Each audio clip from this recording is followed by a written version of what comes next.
Hey, everybody, it's Matt. This is the 10-Minute Bible Hour podcast. And have you ever been in a conversation online with somebody that's happening in front of everybody? Maybe you just commented on something on Instagram or a video, or you just on Twitter. I don't know. You said something. You weren't trying to do anything, but then it gains momentum. And maybe it's a mostly nice conversation. Maybe it's getting pretty hostile. But either way, at some point, you feel this impulse to be like, hey, could we just move this conversation into a private chat and not do this in front of everybody? Now, there are a lot of reasons you might do that. One of the reasons is you're embarrassed. It's not going well for you, and you want to escape the scrutiny of the public eye. Maybe another reason you want to do it is the other person's embarrassed. Maybe another reason you want to do it is there's so much noise happening in the public conversation that you're like, I just really think we could be more honest with each other if there weren't all these other people around chiming in with their opinions or looking on in judgment. Asking to talk to somebody privately instead of in a public chat can be a way to express an interest in really listening and understanding and being understood.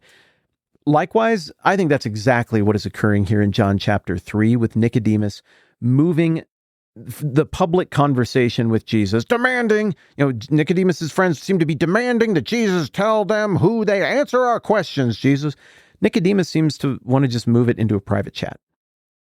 I'm here with open hands. I'm here of goodwill. I think there's something to you, Jesus. I know this is an important question and a big question, and I think I can have better luck getting to the bottom of it and being heard and understood without all the noise if we do this privately. Jesus, by responding well to him and engaging with Nicodemus, I think is making it clear that Jesus is up for that as well. Here's how the story goes. Jesus goes to a wedding at Cana. Doesn't look like he's trying to do anything or make a big scene, but they run out of wine. So Jesus transforms jars of cleansing, purifying, hand-washing water into wine, and it's great wine.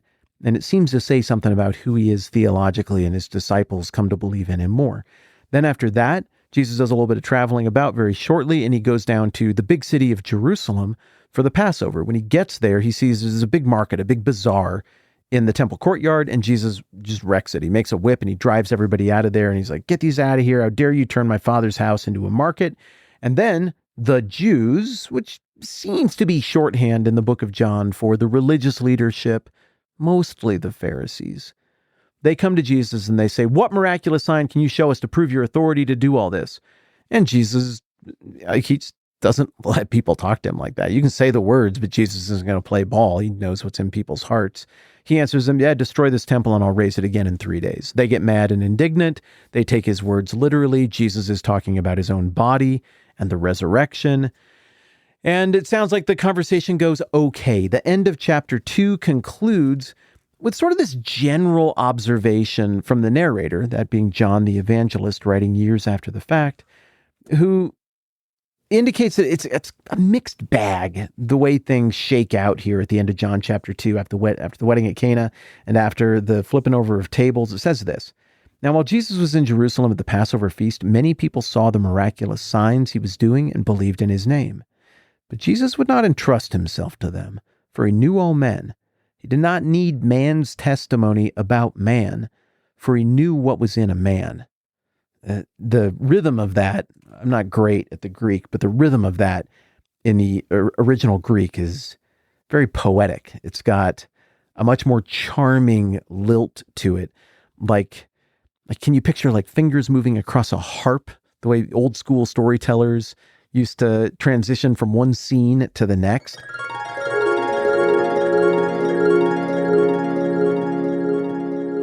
It feels like John rhythmically is calming things down here. We're going from the busy hubbub of these crazy scenes at these big feasts down to something much smaller. Ah, yes.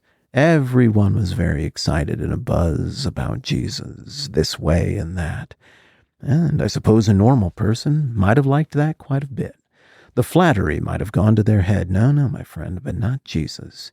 Jesus could look a man in the eye and see all the way down to his heart. He could see every motivation, every manipulation, every deception, even the motives a man didn't know he had himself. Jesus could see it. Like, it's that kind of storytelling, like the legend of Jesus, except it's real. And Jesus obfuscates, I mean, he does so truthfully with these people who aren't of goodwill, but it kind of leaves the reader wondering, harp string, harp string, harp string. What would it look like if he were talking with somebody who was of goodwill? Well, that's what we get with Nicodemus, who once again shows up with Jesus and says, Rabbi, we know you're a teacher who's come from God, for no one could perform the miraculous signs you're doing if God were not with him. There's no question there. He's just showing up and saying, this is what I see, or this is what we see. Who are the we here, by the way? I don't know. Maybe he's representing a group of quiet Pharisees who aren't willing to admit that they are impressed. Maybe he brought a couple of assistants with him, and this is a private meeting, but private meetings with powerful people sometimes involve a couple of helpers standing quietly by. Apparently there's somebody else who sees it the same way, but Nicodemus is the representative. He shows up with humility despite being the more famous individual in the conversation, and he just invites Jesus to talk if he wants or not. There's no demand. He doesn't even presume to ask a question. He's just really, and he's not flattering either. He just says something that's true. Stuff like this can't happen unless God's behind it. So what's Jesus going to do with that? Is the guard still going to be up? Jesus sees into the hearts of men. He knows what's in a man. What's he going to do? In reply, Jesus declared, I tell you the truth. No one can see the kingdom of God unless he is born again. Well, you know what? That kind of sounds like the last answer he gave. Who are you? Tell us, where do you get the authority? Destroy this temple, and I will raise it again in 3 days. Both statements are kind of obtuse and metaphorical, and an invitation to see if you're willing to play ball further, or if you're just looking for an excuse to be mad. And Jesus knew if they were looking for an excuse or not, but it's, in a way, it's a teaching method for the person he's talking with. Well, the Jews replied to Jesus' statement, destroy the temple and I'll raise it again in 3 days. It's taken 46 years to build this temple and you're going to raise it in 3 days? I mean, they're mad. They're defensive about the temple. Does Nicodemus, with his answer that I'm about to read you, does it sound mad or incredulous or humble? I don't know. I'm not sure I understand the tone. To me, I'm willing to give the tone of what I'm about to read you the benefit of the doubt because of the context. He is approaching humbly. His body language is humble. His approach strategically is humble. But really, it sounds quite a bit like the indignant, confused response of the Jews from a chapter earlier as well. So Jesus says, I tell you the truth, no one can see the kingdom of God unless he is born again. And then I'll read you Nicodemus's reply in the most favorable light first. How can a man be born when he's old? Nicodemus asked. Surely he cannot enter a second time into his mother's womb to be born. Okay, now I'll read it like he's upset and not responding positively. How can a man be born when he's old? Nicodemus asked. Surely he can't enter a second time into his mother's womb to be born.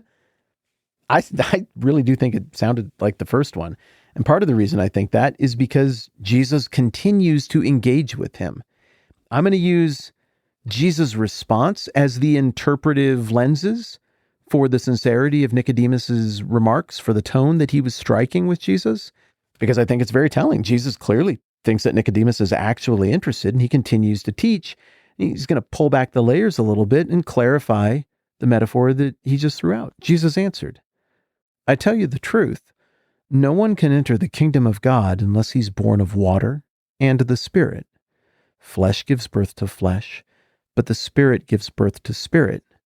You shouldn't be surprised at my saying, you must be born again. The wind blows wherever it pleases. You hear its sound, but you can't tell where it comes from or where it's going. So it is with everyone born of the Spirit. How can this be? Nicodemus asked. Okay, do you see the pattern here? I mean, I think I see a pattern. I mean, you might see it different. Maybe I'm seeing the wrong pattern. But to me, it feels like Jesus knows what's in the heart of a man. Nicodemus comes, and it seems very humble and sincere. Everything about it says this maybe isn't a setup. I mean, Jesus knows one way or the other. But Jesus responds kind of in the same way he did out in the temple. Why would he do that? Well, I think he wants to give Nicodemus a chance to demonstrate whether or not he's different, to differentiate himself from his own peers. So I tell you the truth, no one can see the kingdom of God unless he's born again. Well, Nicodemus, who's trained by the same people who trained the people who were mouthing off at Jesus in the temple a chapter earlier, asks, he'll play ball. All right, the ball's in play. That's a question. All right, here's a sincere answer to your question. Well, how can that be? I know your miracles are from God, so I want to hear what you have to say. But he's like, you go back into your mother's womb and get born again. And just physically, there's so many reasons that's not going to work. It's a rhetorical device to demonstrate absurdity. And Nicodemus, walks right into the absurdity. But then, as I said, Jesus pulls back the curtain a little bit more. Okay, Nicodemus, let's pull on this thread. From flesh comes flesh. From spirit comes spirit. I think what he's inviting Nicodemus to do is to think through his own soteriology, that is, theology of salvation, his own understanding of how one is made right with God, of how one enters into relationship with God, of how one is born into life in God. And clearly Nicodemus's categories are just simply, they're not built to contain the idea that Jesus is putting in front of him right now. But then Nicodemus responds with, how can this be? He's not getting mad. He's not melting down. He wants to understand it. And what we get next is, that's the biggest block of Jesus just talking that we've had so far in John. But we're not going to get there quite yet. I feel like we need to break down Jesus' answer a little bit more there about spirit and flesh and all of that. But time being what it is, we're going to have to break that part down tomorrow. I'm loving this dialogue. I'm loving the way these two brilliant people, one more brilliant than the other, are feeling each other out. I kind of love the way game knows game on the part of Nicodemus. And he's like, all right, this is worth going out of the chat and getting this into a direct message, private conversation situation, because I know what I'm looking at with this Jesus guy. It's special. It's of God. The way my dopey peers keep coming at him, they're putting him on the defensive. He's not going to answer our questions the way we're coming at him. But I want to know. And I get the impression Nicodemus doesn't want to take this out of the chat and into the direct messages just because of intellectual curiosity. I think he has genuine questions about this, questions that go deep down to, well, what is in a man? What is in Nicodemus, the heart of Nicodemus himself? I think he's real, and I think Jesus is responding to him as though he is real. We'll dig into it more next time around. I'm Matt. This is the 10-Minute Bible Hour Podcast. Let's do this again soon.